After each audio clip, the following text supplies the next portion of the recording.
एक आज़ाद नल, समंदर, पोखरें, तालाब, दरिया और बरसातें। समंदर, पोखरें, तालाब, दरिया और बरसातें यही पैगाम देते हैं। करोड़ों साल से इंसान पकड़कर उंगली पानी की सफ़र करता है जीवन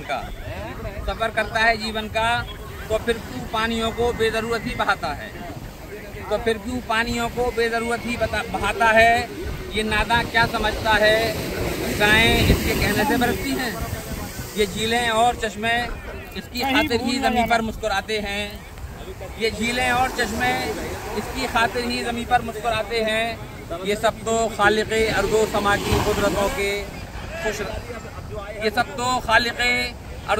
की कुदरतों के खुश अदा रंगीन मनाजिर हैं। अगर इनको हमेशा के लिए महफूज रखना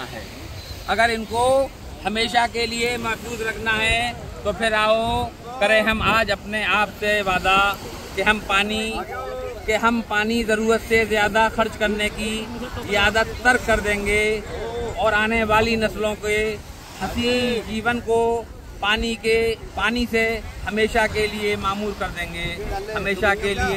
देंगे। मुशर्रफ हुसैन मैदर, अलीगढ़।